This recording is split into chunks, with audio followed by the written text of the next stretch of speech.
Welcome to episode 380 of the show. So, before we begin, apologies. More sound pollution today because one of my neighbors is doing gardening, and so they have that annoying lawnmower thing going off in the background. But anyway, I figured I'd go ahead and make the recording instead of waiting for perfect conditions before I record, because I want to make sure that this year, not just this year, but from now on, that I keep up with my commitment to you guys and release episodes as and when I promise to do so. So now that we're done with yesterday's rant, we can go back to the normal list of questions that we address on the show. So today I'd like to look at a quote that I saw on social media recently, and it's also something that a lot of us have been exposed to from time to time. And the reason why it's topical today is because there are folks out there who are talking about meeting customer expectations and exceeding customer expectations. And of course, some people saying arguably that what we should try to do is to exceed our customer expectations and not just to merely meet them. Because in today's today's business environment, meeting your customers' expectations is merely table stakes, is merely entry stakes. So everybody is expected to meet the expectation as good business practice. So what we should be aiming for is to exceed customer expectations. And that's something that I saw on Twitter a while ago. And I think it makes sense. We should aim for exceeding our customer expectations. So the first step to exceeding your customers' expectations is that you have to know what these expectations are in the first place. And it kind of makes sense, doesn't it? And the quote about this quote is attributed to, I think it's attributed to Roy Williams, I think.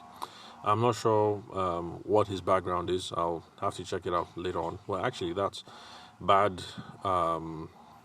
production on my part, because actually I should have looked him up before coming on the podcast. Well, anyway, bottom line is the thing makes sense. You can't exceed expectations until you know what those expectations are. And that's the reason why I keep arguing and advocating for on the podcast that this is the reason why we should keep talking to our customers, especially those that we think are our ideal customers. So we make sure that our sales process has lots of questions in the qualification stage, so that we get to know what their needs are, what it is that they're aiming towards. And even after we're done with delivery, we should still keep in touch with our customers, get in touch with them. I hope you enjoyed ABC 123. I hope we're able to live up to XYZ. Is there anything you think we could have done better? How would you like us to improve? Blah, blah, blah.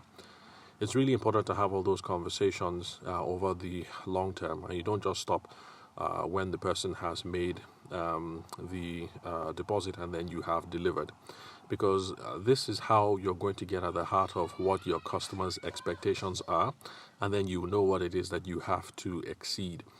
Now, people also try to do this using what are those things called? Questionnaires, I think, surveys, customer surveys and stuff like that. But I don't think you should be doing customer surveys, at least not in the beginning anyway, because when we craft those customer surveys, usually they are multiple choice. So there's question 1, ABC, question 2, ABC, question 3, ABC. Now, it assumes that you know all the variables and what is important about the customer experience in the first place, and so you are funneling all their answers towards A, B, and C, which you think are what are important or what are to be expected. But what we should be trying to figure out is not how will I put it? We shouldn't try to be figuring out which of our opinions we think are correct. We should be trying to figure out what opinions the customer has. So in the early days, for those of us who are still new in the business, what you should be doing is trying to be figuring out what the expectations are. And so that's the reason why I think rather than sending questionnaires or emails, it's a good idea to pick up the phone and have a conversation. Because when you pick up the phone, you have a conversation, people are talking freely, you're able to dig deeper and pivot. And then, of course, it's much more pleasant to have a phone conversation with a service provider that you enjoyed working with, rather than sitting down with a multiple choice questionnaire, ABC, and then it's 30 questions. It's such a time kill and such a buzz kill.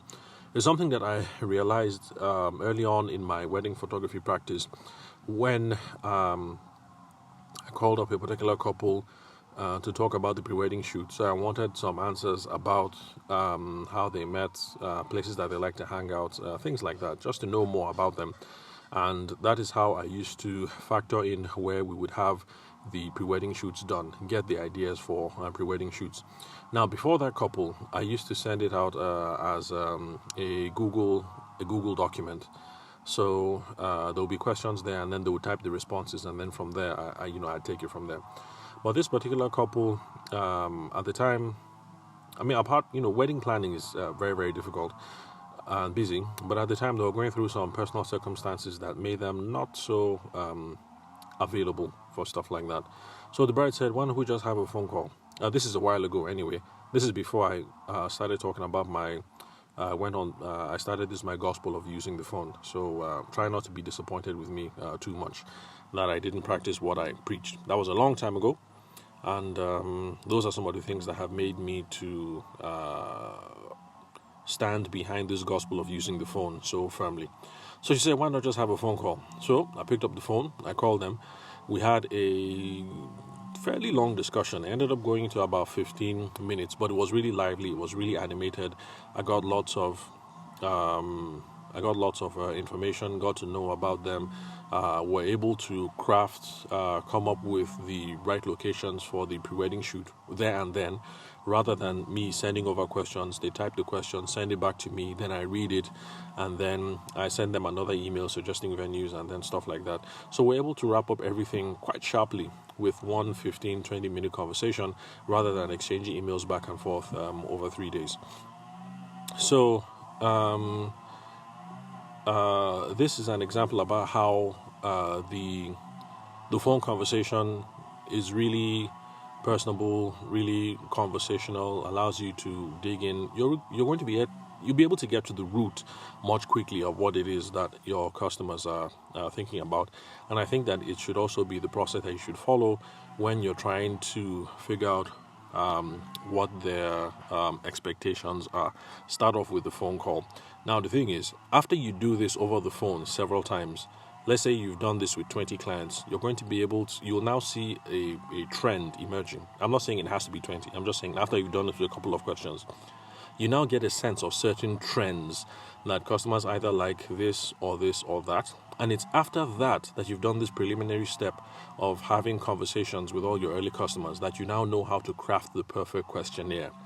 Because now in your questionnaires, instead of question 1 ABC, question 2 ABC, and the ABC options are what you think are important, the ABC questions will actually be what customers in the past have indicated to you that are important or are possible options.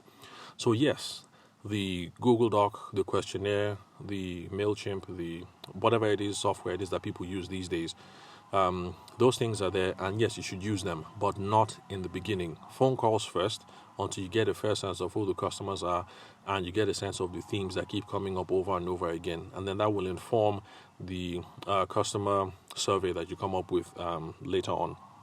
So these are the reasons why I say you should talk to your customers, because if you talk to your customers, then you are going to be able to know what their expectations are, and then you know what it is that you are shooting for, and then most importantly, what you missed in the past and how to tweak that.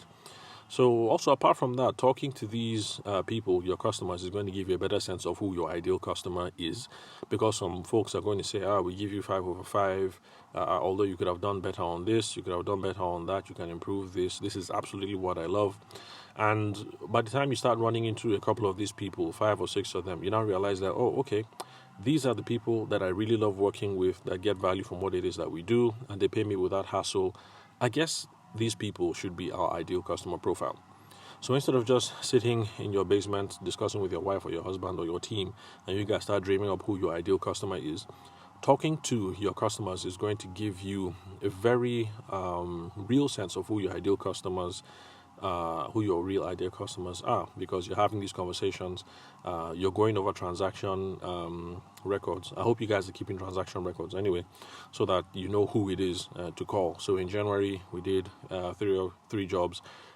these are the invoices. And so because of that, I now know that I have to call Chukudi, Kemi, and Diana. Then in February, it was 4. I now know I'm supposed to call this person, that person.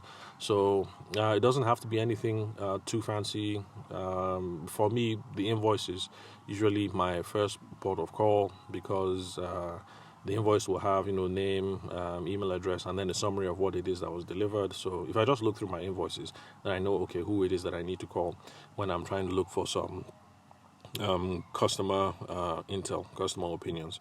So review your transaction records when you're trying to figure out who your ideal customer is. Don't sit down there and then fantasize. Or you look at Instagram and you say that, oh, this person had this client, this person had that client, oh, that is my ideal client. Go off of the actual data that you have and you'll get a better sense.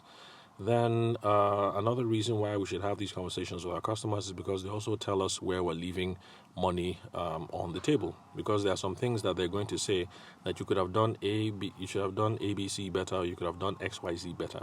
Now those are opportunities where you can improve your product, opportunities where you can improve the service itself or your delivery, and then stuff like that. And when you improve on those things, those are options that you can use in the future to derive better profits, because the value of what you're delivering overall goes up. And so that's it, pretty much what I hopped on the mic today to share with you guys. So again, the quote attributed to Roy H. Williams, that the first step to exceeding your customer expectations is to know what these expectations are. So you're not going to know these expectations until you have a conversation with a customer. It's good if you have a customer service questionnaire, but in my own opinion, your customer service questionnaire or email or whatever it is that you use, it should be informed by actual conversations that you've had in the past. So if you're new to your industry, if you're a first-time wedding photographer or a wedding planner, take the time out. You've only done 6 weddings so far. You've only done 10 so far. Take the time out, call up people and speak to them. Say, hey, Obiageli, was nice handling your wedding 2 months ago, February. I have a couple of questions to ask. I hope you don't mind. So what did you enjoy? What went wrong? What could we have done better? Did you like this particular thing?